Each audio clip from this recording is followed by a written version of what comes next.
We on the Council believe that there is much more to life than politics, and that's why we are very committed to supporting events such as this and other opportunities for people to reflect on the greater meaning of our life together as a community, as a city and as a nation. And it's because of that kind of commitment that I'm proud to welcome the Lord Provost of Edinburgh, Councillor Leslie Hines, to the stage to introduce His Holiness. Councillor Hines.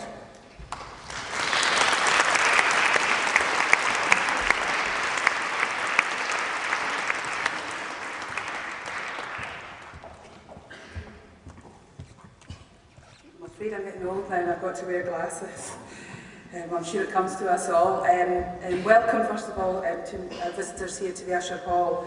And as the Lord Provost and as the First Citizen of Edinburgh, I'm absolutely delighted to welcome His Holiness. As you will know, he's a world-renowned spiritual master and disciple of the Dalai Lama, who visited Edinburgh, in fact, the Usher Hall, only a few weeks ago. His Holiness has studied with many renowned spiritual masters in his teens, and I was interested to find out that he obtained an advanced degree in modern science when only 17. In 1982, he established the Art of Living Foundation.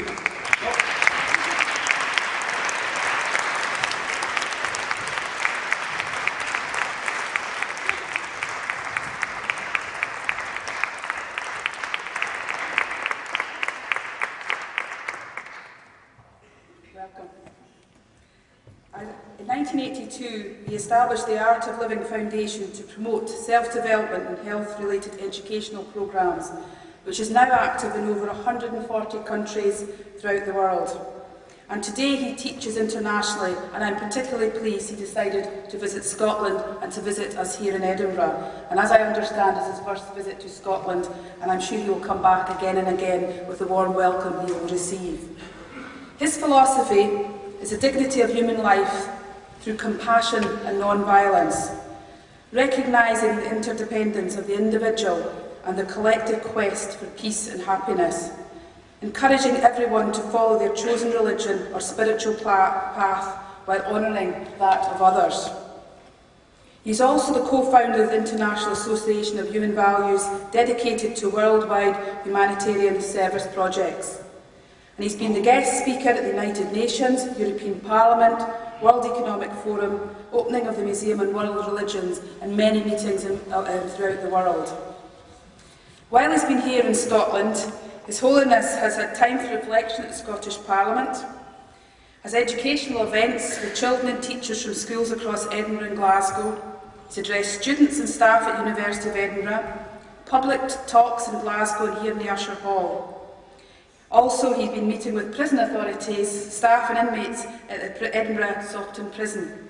As you can see, it's a very busy schedule, and as we were having a chat out the back, his schedule is certainly busier than mine, and he's certainly been on many, many more aeroplanes than me over the last number of weeks. So I'm very pleased that with his busy schedule, he's been able to come here this night, and I welcome you most warmly on behalf of the Edinburgh people, and I hope they enjoy the night, as it's called, Love Moves the World. Thank you.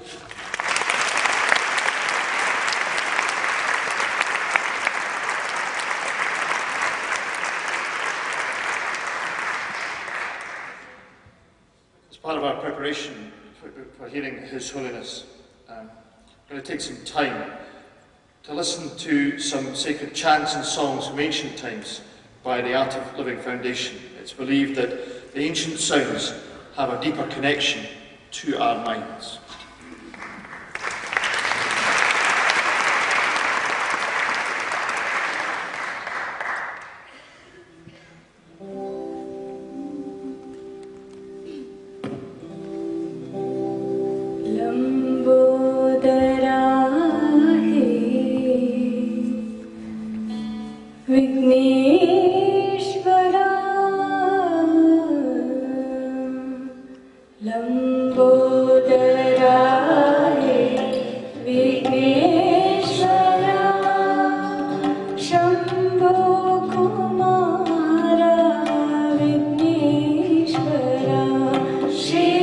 Shambho Kumara Vignesh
No, it's okay.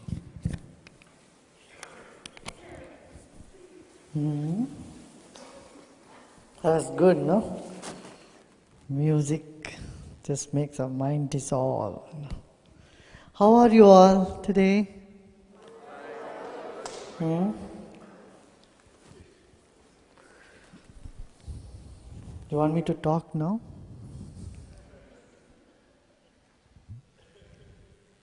Yes? You know, to discuss something very dear to us, dear to our hearts, we need to be in a cordial and informal atmosphere. Do you all feel at home? Everyone here? A formal environment is not congenial to discuss matters of spirituality, matters that are very dear to us. I think I don't need a mic. Is this? I'll do with this. So do you all feel at home?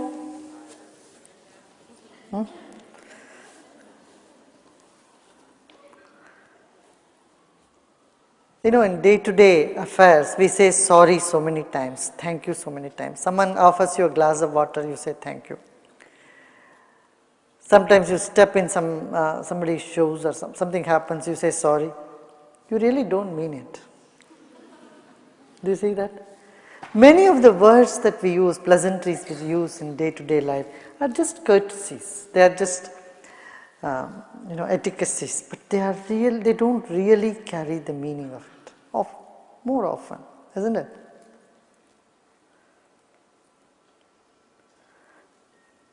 But if we live in that superficial level, life becomes so dry. We miss something. You know, when you get off the plane, the air hostess greet you saying, "Have a nice day." They don't mean it. The same words when it comes to you from your grandmother, your close friend, your spouse or your children, it carries some presence with it. It is this presence that makes our life so beautiful. So why not we take a couple of minutes and greet the person sitting next to us or in front of us. Just turn around and greet them.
Okay.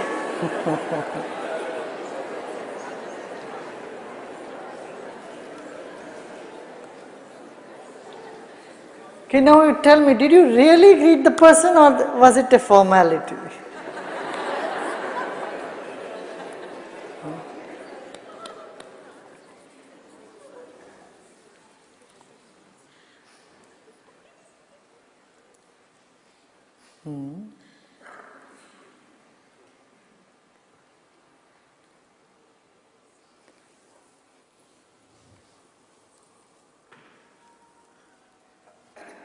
Have you noticed when you are happy, you have a sense that you are expanding. There is something in you that is expanding.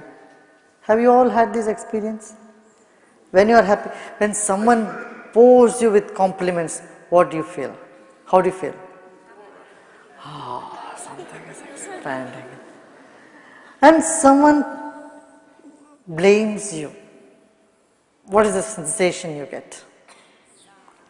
Like something being crushed.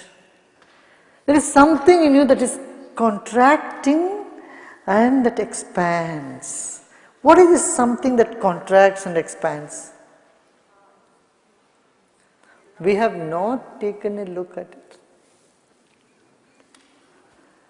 There is something in us, the consciousness you call mind, you don't know what it is. Let us go from there. We don't know. We should always go from what we don't know to what we know. Think we don't know this, then we can know it, isn't it? Something in us that expands, that contracts. And we are puppet in anybody's hand. Any Tom, Dick and Harry can press a button and we go boom. And then they press another button, we go. This is what is lack of freedom in life. Do we want to be football of someone's opinion? Is there fun in being someone's football or a machine? No. We want independence. We want to have a say over our emotion. We want to have control over the way we feel. Don't we all? That is real freedom. Real freedom is when you become free from the stimuli and your mind is in control. You want to feel good, you can feel good anytime.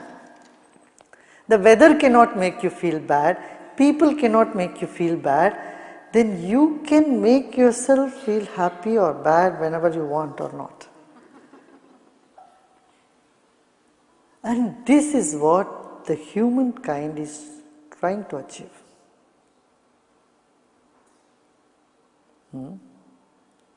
See, many times we may not show our emotions. Inside we are so tensed and angry. A guest comes, we put on a smile. But if that guest is sensitive, he can figure it out. He can say that this man is not too happy to welcome me, still is welcoming. Correct? We convey more through our presence than through the words. You may say, I love you so much, but inside you are uptight, stressed, angry, agitated.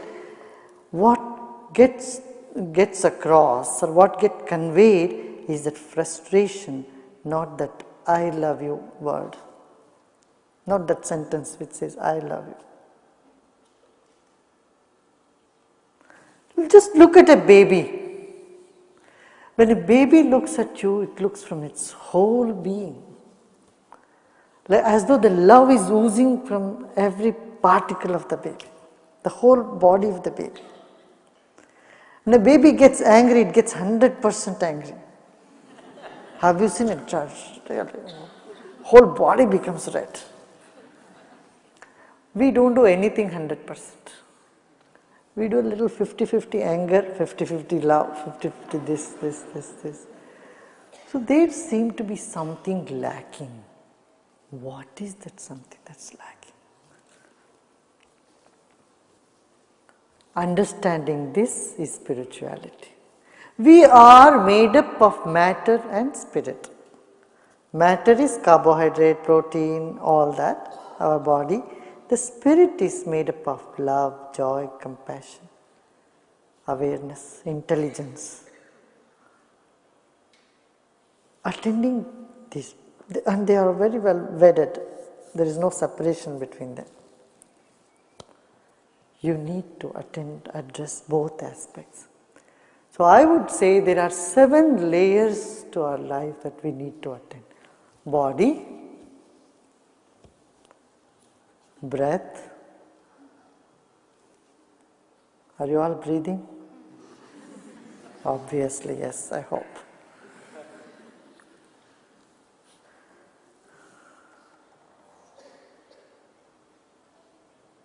Tell me, what is the first thing we did when coming to this planet?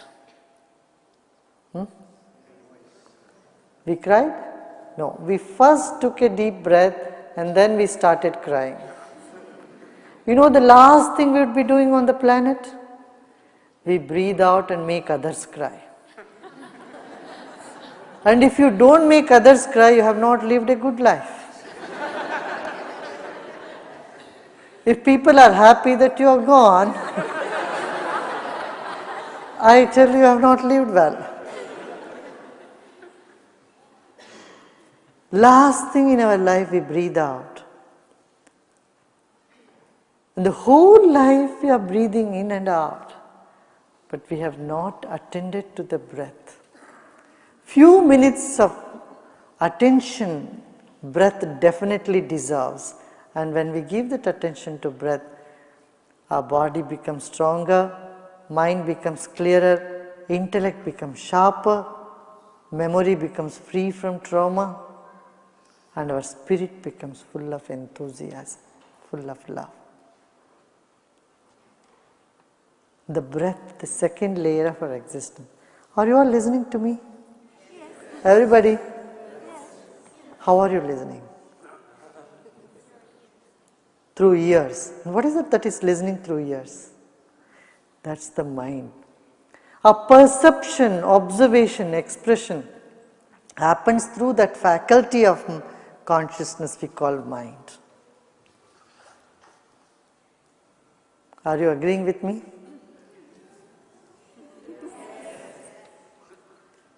Are you aware you are saying yes? Are you disagreeing with me? Are you aware you are disagreeing with me? What is that some faculty in you that is agreeing and that is disagreeing? That is intellect. As soon as you hear me, you say yes, yes, and say no, say yes, no. That's something that says yes and no, our intellect. And then the ego. We think we are somebody. And often we get stuck being that somebody. You know, we all play many roles in life. Don't you all play many roles? Huh? You play many roles. You are father to somebody, brother to somebody, or mother to someone, sister to someone else, daughter to someone else, friend to someone. You are patient to your doctor, you are customer when you go shopping. If you are a shopkeeper, or if you are an employer, or you can be an employee somewhere, we have so many roles in our life that we play. Getting stuck to any of those roles is that function of ego.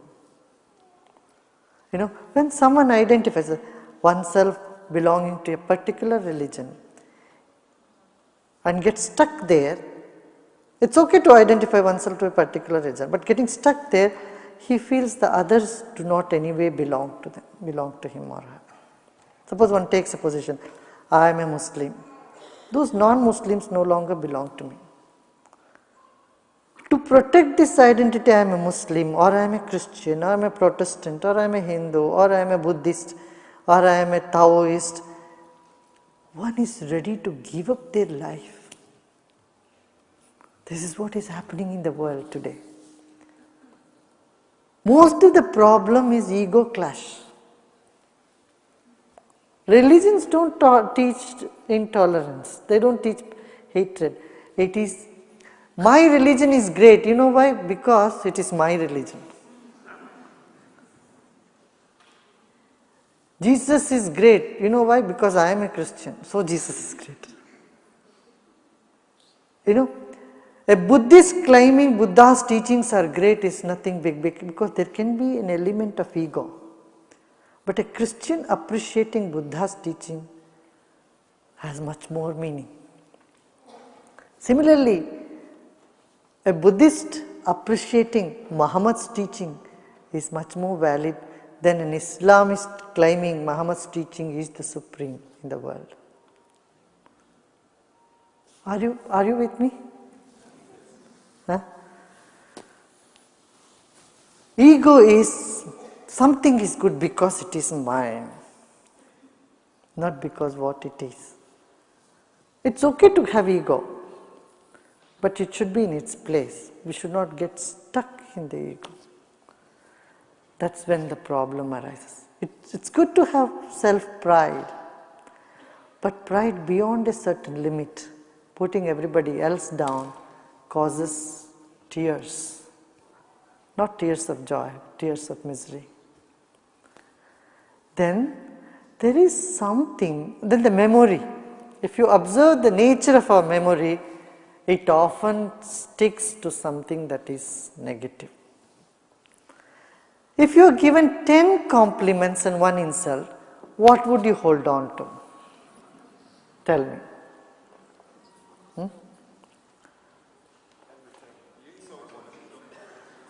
Huh? Yeah. 10 compliments, we just let go. 1 insult, we hold and we say, I am never going to forget this.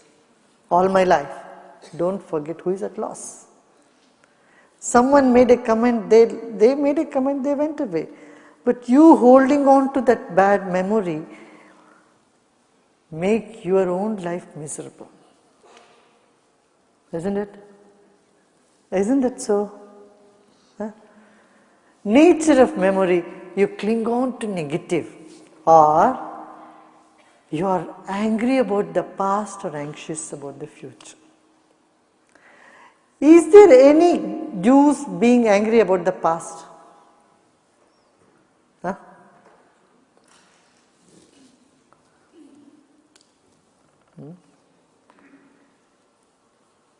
Suppose a flower vase falls and it gets broken.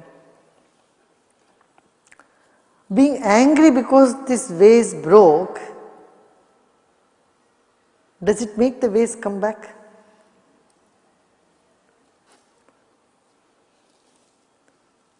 This is what we do. We are angry about the past or we are anxious about the future. In either case, we create toxins in our system, we make our mind a mess, and life becomes full of misery for oneself and for others. Meditation or breathing, yoga, the purpose of it is to reverse this attitude of the mind. Bring the mind to the present moment. Are you all here now? Everybody?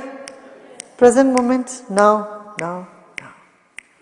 Let go the past and be in the moment. It's the secret to bring the mind to its place. Then there is something in us, as we discussed earlier, that expands and contracts. There is something in us that doesn't change at all.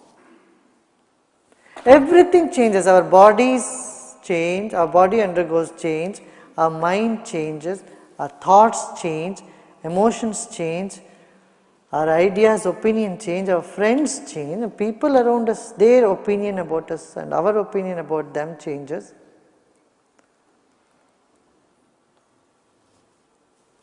But something that doesn't change at all. What is this something? That I would call as the self.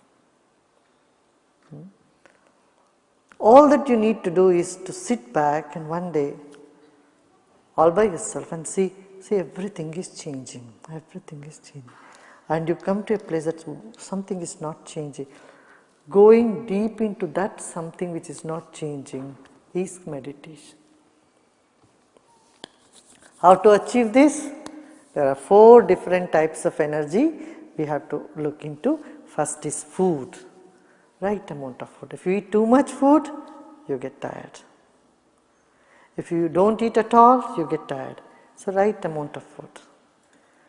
The science of Ayurveda says, if you hold your palm together, what's the amount of food you can hold there? That's the right amount of food at one time that you can consume. Now don't ask me if there is no upper limit.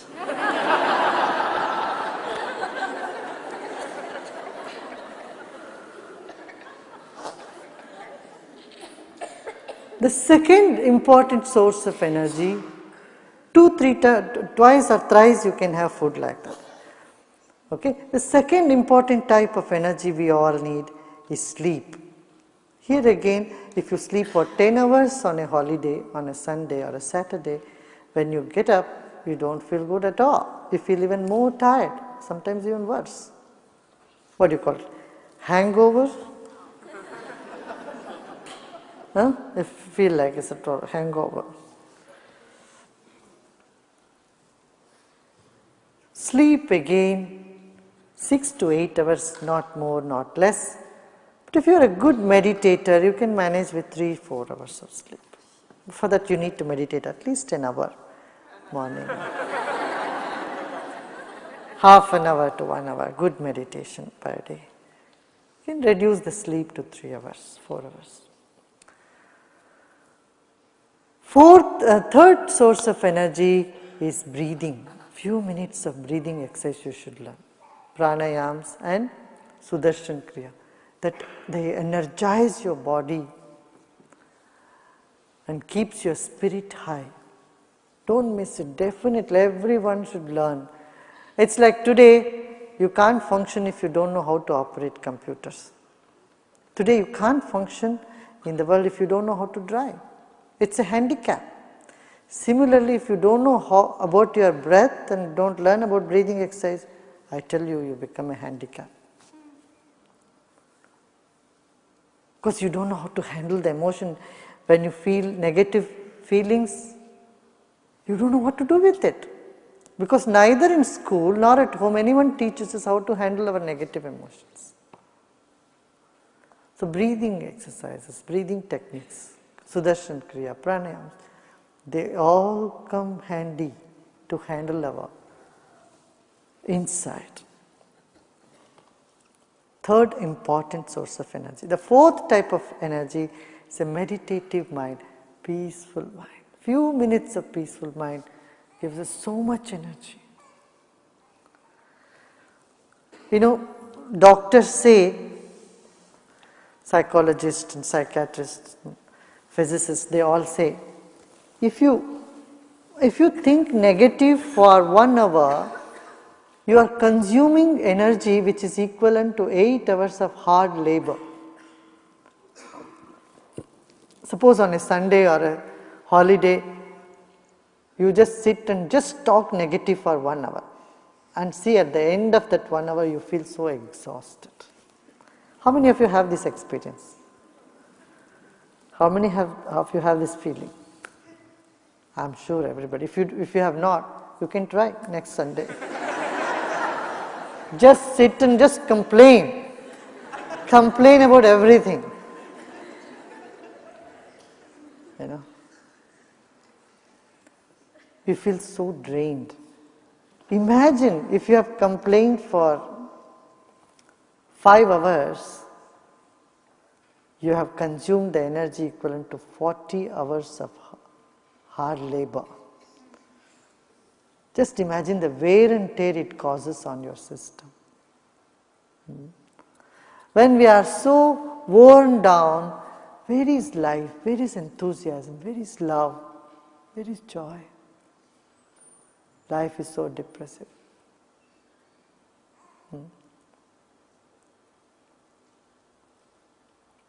Then we fall into either of this category. On one side, we are frustrated and become violent. or we can so depressed and commit suicide.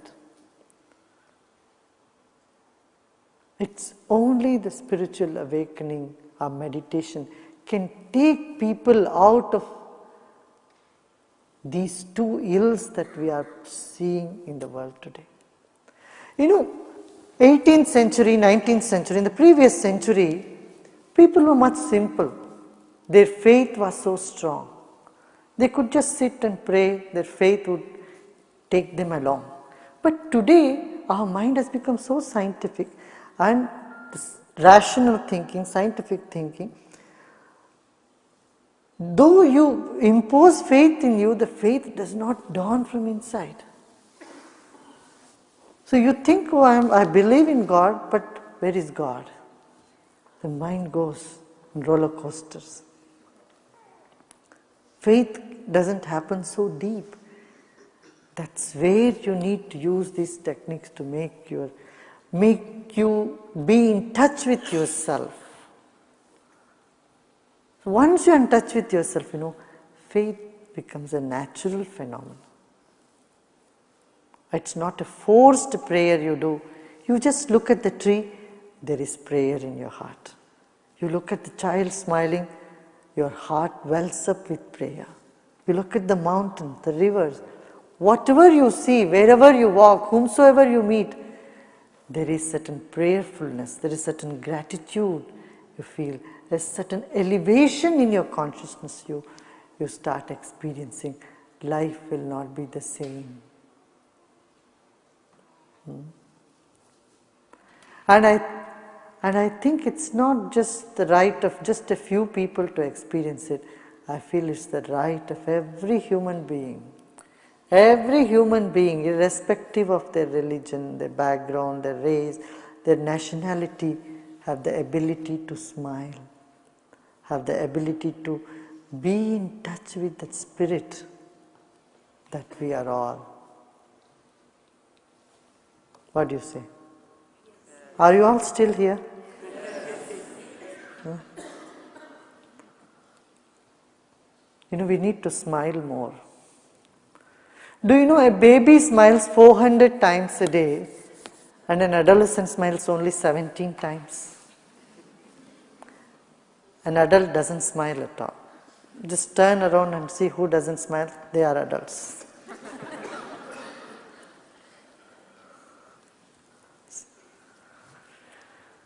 But I would like all these adults to become children again. It's not worth being an adult at the cost of smile. What do you say? When you smile, only 4 muscles work in your face. When you frown, 72 nerves are working. Got it? Spirituality is that which puts the smile back on your face, which you have lost.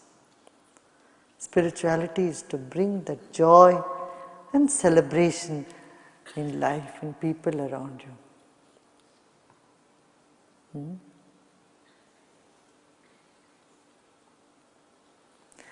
See, just imagine life without love. Would you like to live a life there is no love? All that you want is love. How many people have you loved unconditionally? Can you count on the fingers? How many people have you expressed your love unconditionally? We tell people, if you listen to me, then I love you. If you love me, then I love you. If you do this, then I love you. Love is not a business. It should be like our very nature. However one is, whoever you are, I just love you. I love because I can't but love you. It's not that I'm doing a favor. Usually we love someone and then look how much I loved you. See, what did you do to me? When we love somebody, we think we are doing a favor to them and demand and ride on that love. Such love destroys, such demand destroys love. What is the reason of high rate of divorce in the society today, in the world today? Have you thought about it? I think this is the reason.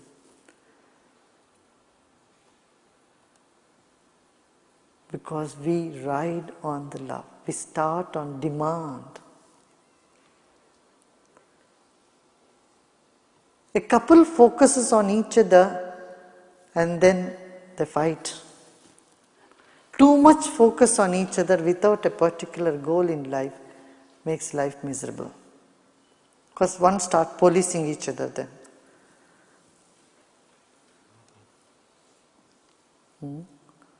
So if we have a goal in life, we do some service, then both will go, both are focused on service, on spiritual growth. Life becomes smooth and more beautiful. The short span we call life on this planet, 80 years, 90 years, is nothing, Half of the time we spend in sleeping.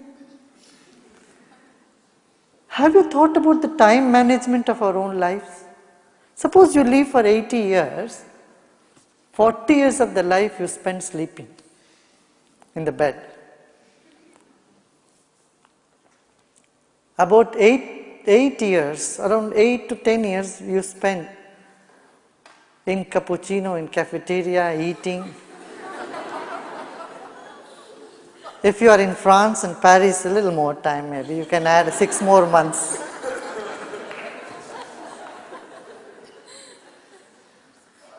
%10 of our day, per day of time we spend in eating. Breakfast, lunch, dinner and high tea, etc., etc. The same amount of time, about 8 to 10 years in our life we spend in bathrooms and toilets.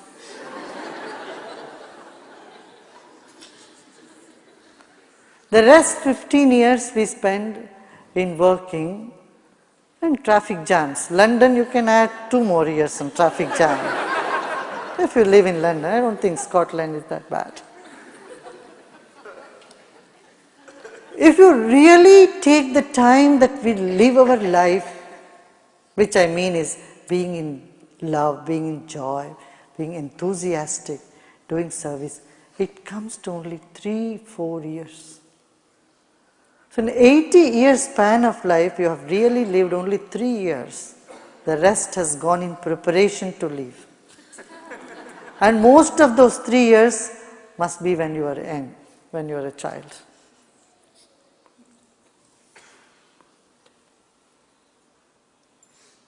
We need to wake up and see, what do I want? Where am I going? How can I be useful to people around me?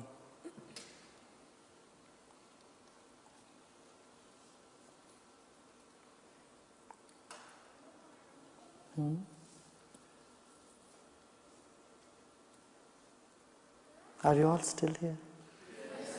Okay, I've said enough. Now you tell me. If you have some questions, I will talk on that.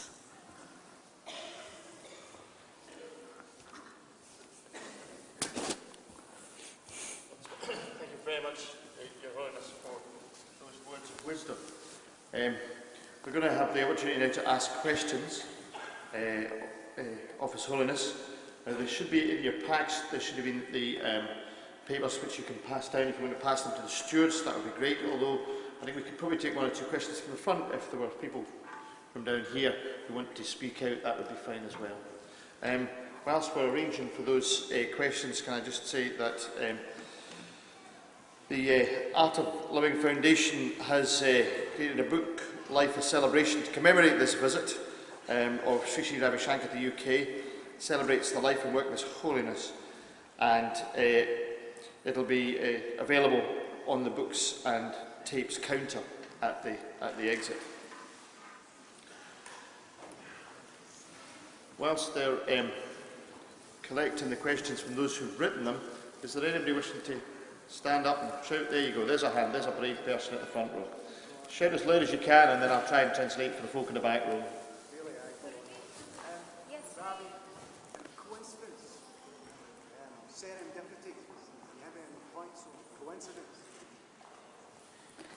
talk on coincidence. Serendipity and coincidence.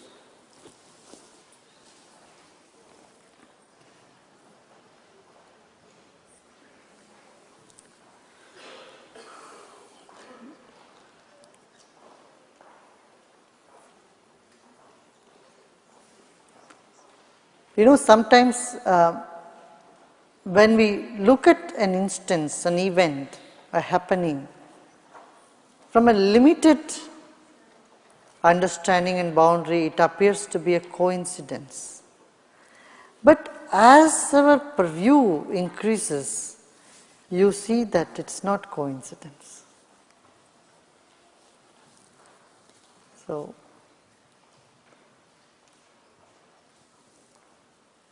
it changes, yeah. Yesterday you talked about desires and wishes. Can you hear me? Yes? How are you supposed to manage that? I was under the impression that to attain the ultimate, you're supposed to reduce your desires and not want. So how do you balance? Yeah, how to handle the desires when they come in the path of freedom. You are supposed to get rid of desires, but when they come, how to address them, right? No, desires, they arise, they don't take your permission to come in. If they had been taking visas and permission from you on beforehand, you would have dealt with them differently. You would have said no, no entry for you. But you come to know of them only when they have already come. So they trespass into your space, they come, they occupy. Then struggling to say they should not be coming is no good because they have already come. So when they have come, you need to handle them skillfully. And the skillfully is, if this desire is good for me, let it happen. And that's what you just surrender, you just offer, you just let go of them. Yeah?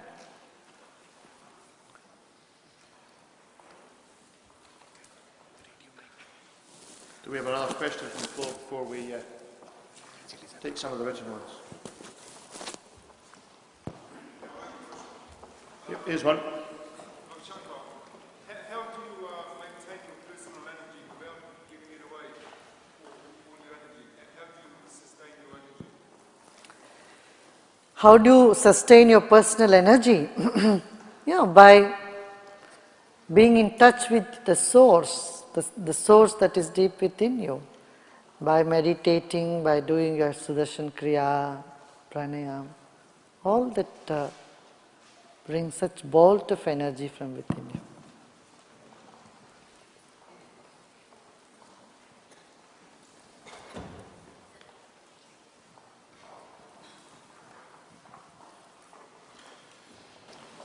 Your Holiness, we have a question here saying, please would you talk on self-confidence?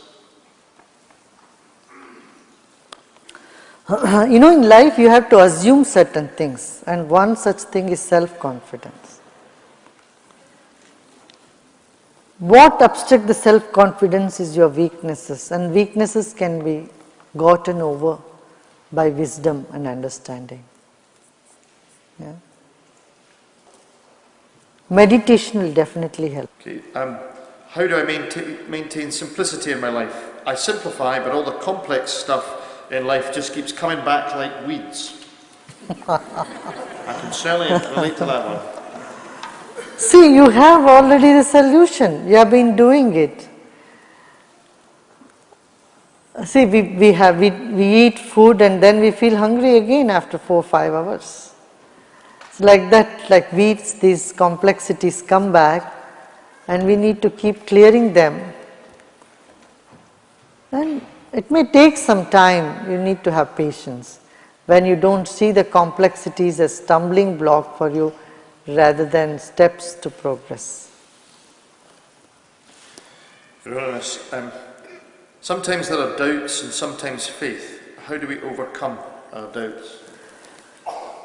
We need to understand doubts. The doubts are always about something that's positive. Have you thought about it?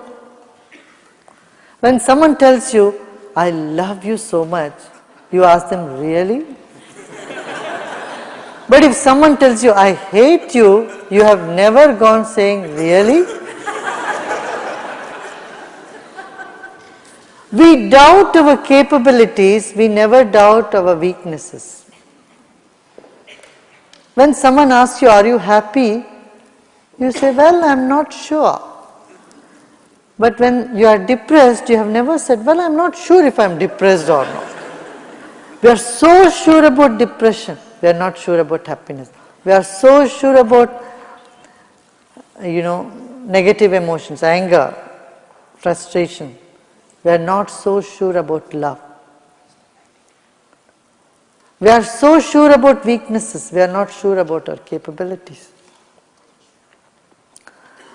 So when you see that our doubt is always about something that's positive, a certain level of awareness comes up within you. And that transcends doubt. And that is what I would call as trust.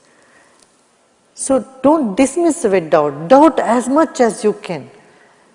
Trust is that which withstands all the doubts. A trust which goes through the process of doubt becomes much stronger and genuine than the trust which just is lukewarm. Yeah? Trust and doubt are not enemy to each other. They are opposite, but they complement each other. But getting stuck in doubt forever is misfortune. It can be a phase that you go through and you come up with more stronger trust.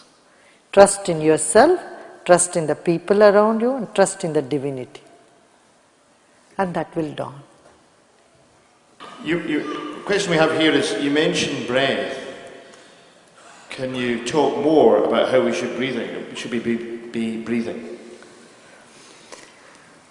I don't believe in piecemeal. You need to learn the whole thing in 6 days, to take a couple of hours each day. You can learn about different aspects of breath. It's not difficult, you can learn. And it's really worth learning about our breath. There is a lot. The first basics you can learn in 6 days. And then there are advanced programs, 3.5 days, retreat, where you can learn much more. Which is preferable, family life or being an ascetic? Most of the ascetics say family life, but why did they become ascetics? A real ascetic has the whole world as his family. From a limited family, asceticism is nothing but a limited family, limited responsibility to taking responsibility for everyone. Asceticism or ascetics are not one who runs away from responsibility. I would say that it's taking on the responsibility of the whole globe. And the other thing about family life comes about sex pleasure. Sex pleasure is a momentary pleasure. But when your consciousness is full of bliss, you don't need a stimuli to make you happy, blissful. So you are all the time happy. So that is a natural happening. To me, celibacy is a natural happening. It's not something you force on yourself and practice. Could you talk on the difference, please, between knowledge and wisdom? See, when you mention 2 words, you have already 2 meanings for those 2 words. If they were same, you would not have said knowledge and wisdom. So when you have said 2 words, you have already 2 different meanings. Do you get it? So you have already said the difference, and you can have your own definition.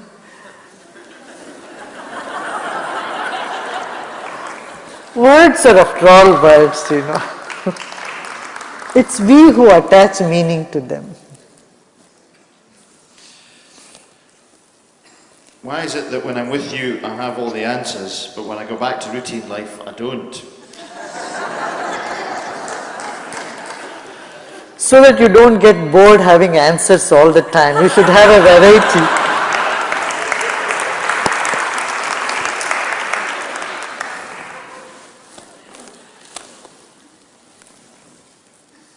How do you get unstuck from being sad or depressed in the present?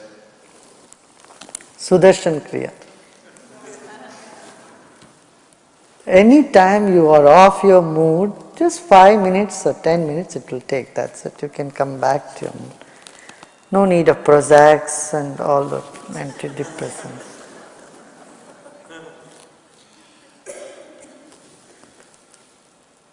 How different are other saints who preach when they're compared? I don't know. I never compare myself with anybody. And comparison itself is not really doing justice to anyone for that matter. In this planet, everything is unique. Everybody is unique. Every individual is unique. So, we simply rejoice the uniqueness of everyone. Isn't it? Isn't that better?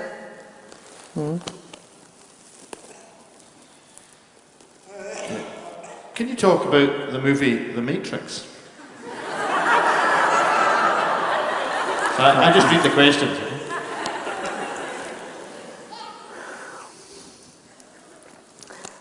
If you happen to read a book called Yoga Vasishta, it's an ancient scripture. Vasishta's Yoga, Yoga Vasishta.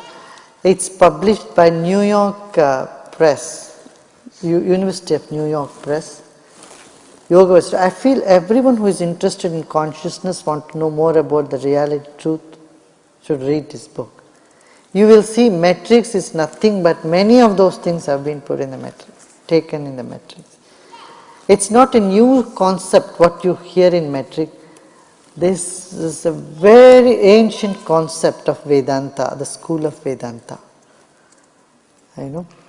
That also what is that Lion King? One movie was there, Lion King.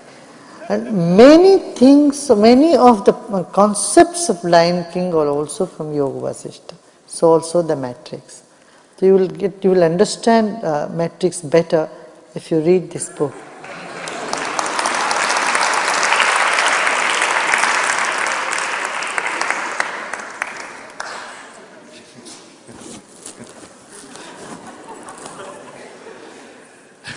How do you overcome Maya, and how do you perceive truth? The word measure, the English word measure comes from the Sanskrit root Maya. Maya means that which can be measured. So when the ancient people said the world is all Maya, they meant that everything in the world can be measured. But what cannot be measured is truth. You cannot say someone has 10 ounces of truth or 20 ounces of beauty or 2 pounds of love. So what is that cannot be measured? Love, beauty, truth. These are called truth. These are above Maya. They are called Mayavi. So Maya is the whole world. That means the whole world can be measured. That which comes within the purview of measurement and which always changes. Measurement is never the same. Whatever measures, whatever weight you find of a substance here will not be, it's not absolute.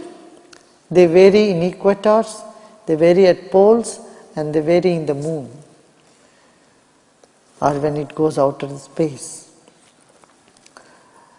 So, changes are Maya, the changeless is the self, is the truth. So knowing Maya, you can transcend that. So what is truth or illusion, and is God truth or illusion? Well, I have already answered that question. Is life predetermined, and are we subject to karmic debt?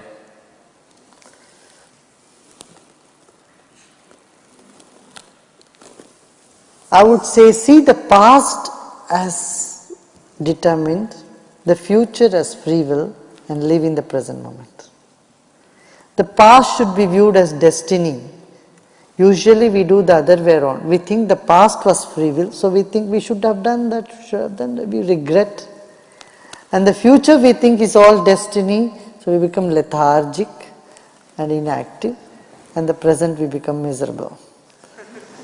We need to reverse this role. Past as destiny, whatever happened had to happen, happened, finished. Future is free will, and live in the present moment with joy.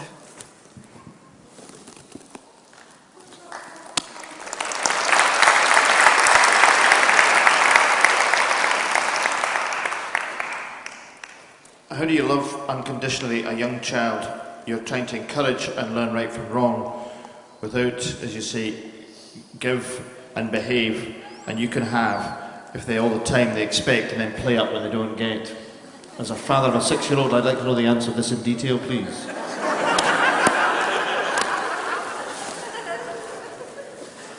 You know, sometimes we think love is just being goody-goody all the time. I don't think so. Sometimes you have to give a tough look to your children, you should.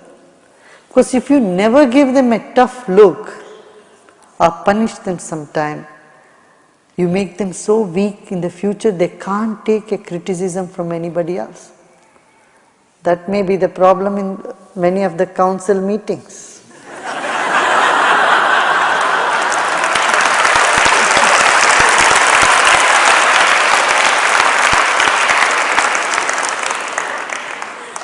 I'm suitably chastised.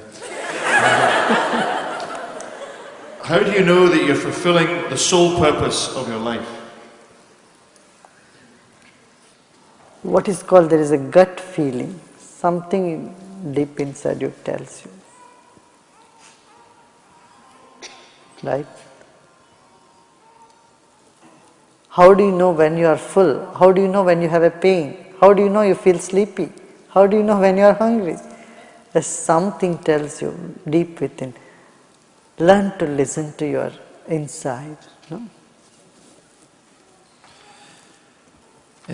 It's easy for me to come up with ideas, but I get bored very fast.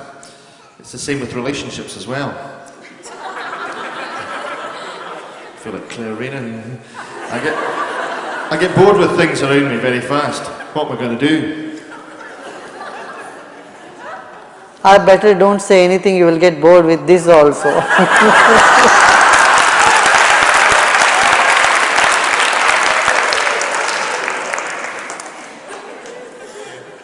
Moving rapidly on. You know, boredom is that junction wherein you can become, where you move on to love. One common thing between love and boredom is repetition.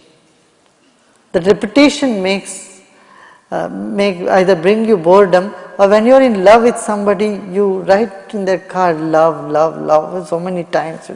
The same thing you go on saying. Isn't it?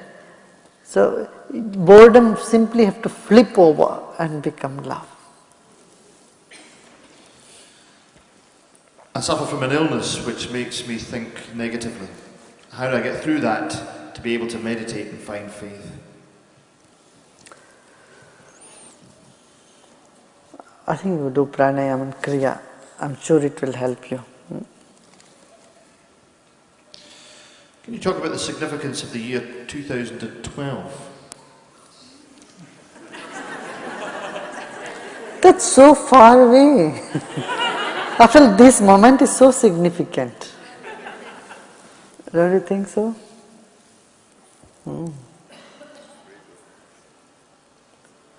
Every moment is beautiful, every moment is significant. Don't wait for 2002. Please talk about dreams.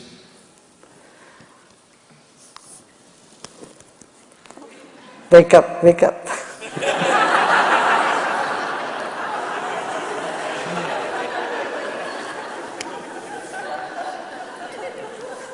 There are 5 types of dreams. I wouldn't like to go into details of them now. But anyway, one is, the first type of dream is your past experiences. You relive them, reproject them. Second type of dream is a premonition, which has not yet happened. They come to you as dream. The third type of dream is your desires and fears. They come to you as dreams. And the fourth type of dream is nothing to do with you, but with the place where you are sleeping. Suppose you go and sleep in Hamburg, you may get dreams with all German in it. You go and sleep in Austria in a hotel, you would find people talking in Austrian language. So you see the faces which you have never seen before. The fourth type of dream is nothing to do with you, with the place in the consciousness around you. The fifth type of dream is a mixture of all these things. It's a mumbo jumbo mixture of all, and that's what most of the dreams are. So when you are dreaming, it's better you wake up and have a cup of tea. That's it.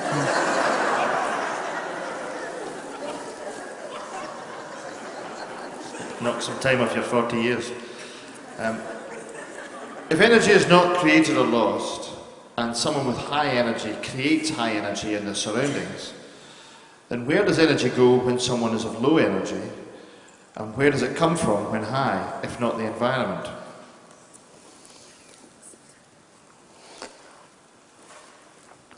Yes, the same amount of electricity goes into the fan, but the regulator you put in the number 1, 2, 3, 4, accordingly the fan rotates. That doesn't mean the energy in the fan is less or more, but its function, its manifestation is less or more. Like the same picture is coming in the television, you increase the brightness or reduce the brightness, you increase the volume or reduce the volume. It doesn't matter, it's only an exhibition of it. The energy is the same.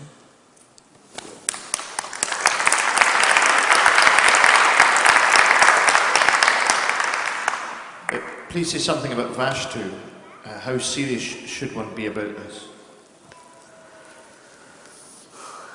Yeah, Vastu is an ancient science of how the houses should be constructed according to cosmic energy and all.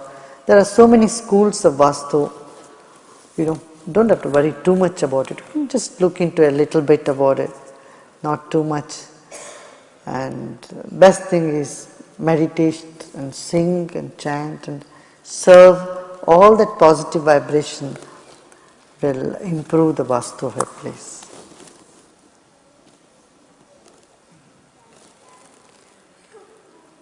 What do you mean by intuition? The tuition that you get from inside.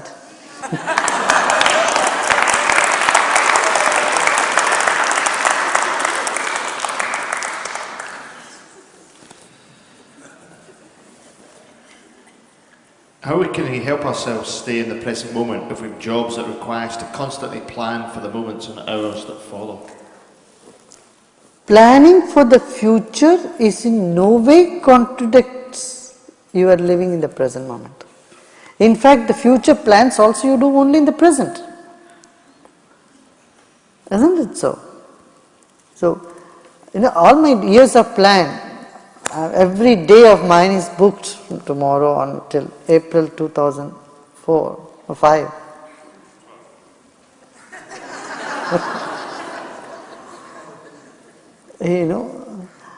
So planning for the future is not in any way contradiction. There is no contradiction to living in the moment. Huh? You're always with run out of written questions here, but perhaps I can just slightly abuse I was going to say position as a chair, but it's actually the mattress here, but there you go. As a politician, I have to make decisions that will make, hopefully, some people happy, but other people will not be happy, because you can never make all the people happy all the time. I've certainly discovered that. What are the things that I should do to to deal with or engage with the negative emotions that will come out as a consequence of some of the decisions I have to make with some of the people who don't like those decisions. How do I engage with those emotions?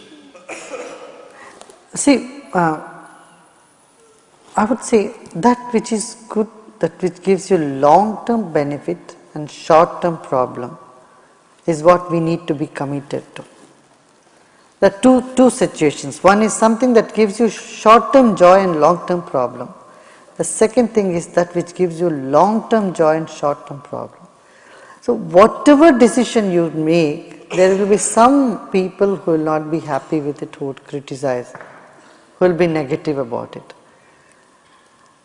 And it is up to you to whether take in those negative criticism or just shield it off and just smile and allow it to be. You know, because suppose you are taking a very good decision for betterment of everybody, there is no way to go back on it. Some people are criticizing.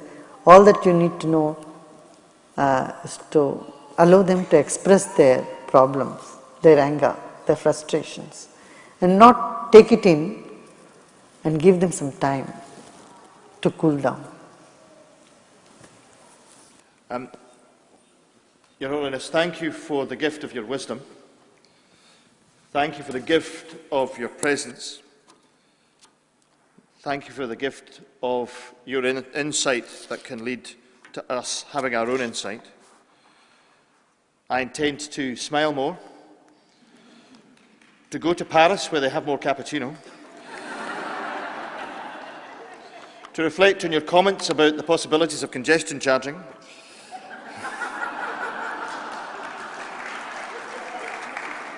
and to take some of your wisdom and hopefully use it in the opportunities I have to make decisions and to lead worship. Your presence has been a wonderful gift to us all, and we appreciate it greatly. Thank you.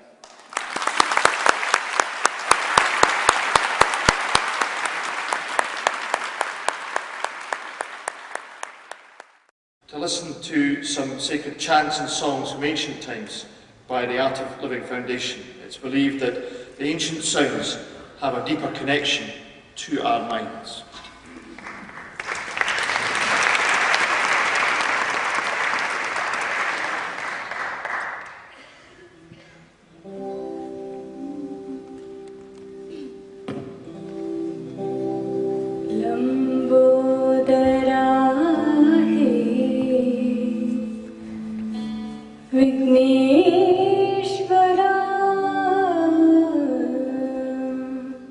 Lambodara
No, it's okay.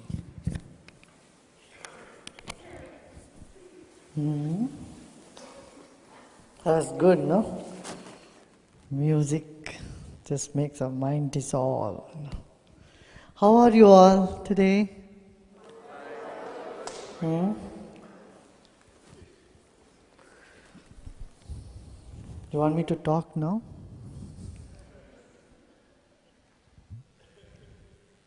Yes?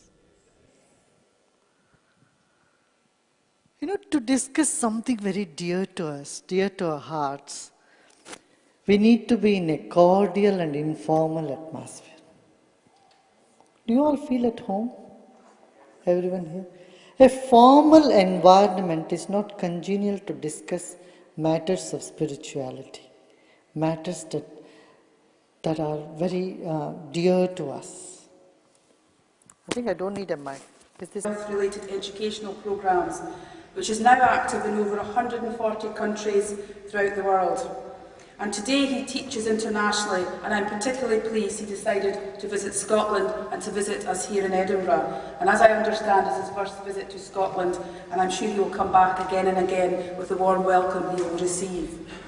His philosophy is the dignity of human life through compassion and non-violence, recognising the interdependence of the individual and the collective quest for peace and happiness, encouraging everyone to follow their chosen religion or spiritual path while honouring that of others. He is also the co-founder of the International Association of Human Values, dedicated to worldwide humanitarian service projects. And he's been the guest speaker at the United Nations, European Parliament, World Economic Forum, opening of the Museum on World Religions, and many meetings throughout the world.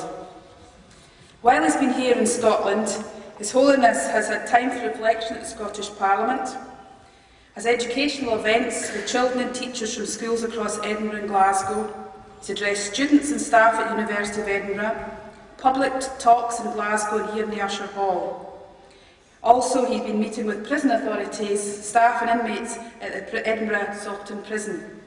As you can see, it's a very busy schedule, and as we're having a chat out the back, his schedule is certainly busier than mine, and he's certainly been on many, many more aeroplanes than me over the last number of weeks. So I'm very pleased that with his busy schedule, he's been able to come here this night, and I welcome you most warmly on behalf of the Edinburgh people, and I hope they enjoy the night, as it's called, Love Moves the World. Thank you.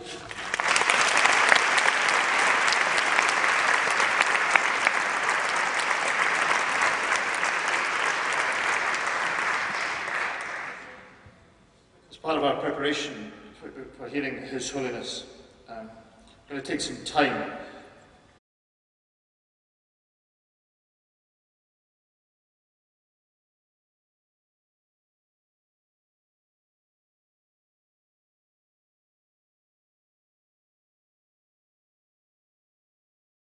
We on the Council believe that there is much more to life than politics, and that's why we are very committed to supporting events such as this and other opportunities for people to reflect on the greater meaning of our life together as a community, as a city and as a nation. And it's because of that kind of commitment that I'm proud to welcome the Lord Provost of Edinburgh, Councillor Leslie Hines, to the stage to introduce His Holiness. Councillor Hines.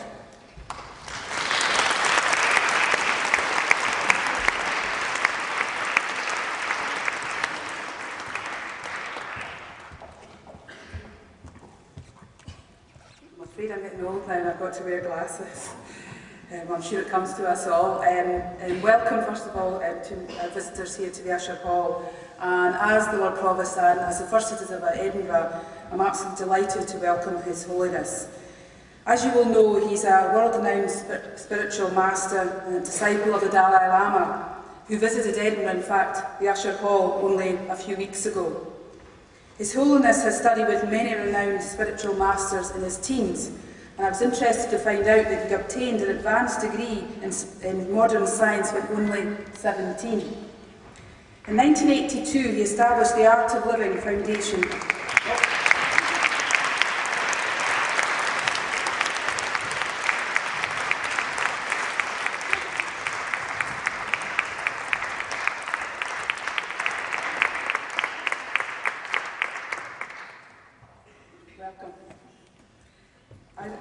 1982, we established the Art of Living Foundation to promote self-development and health.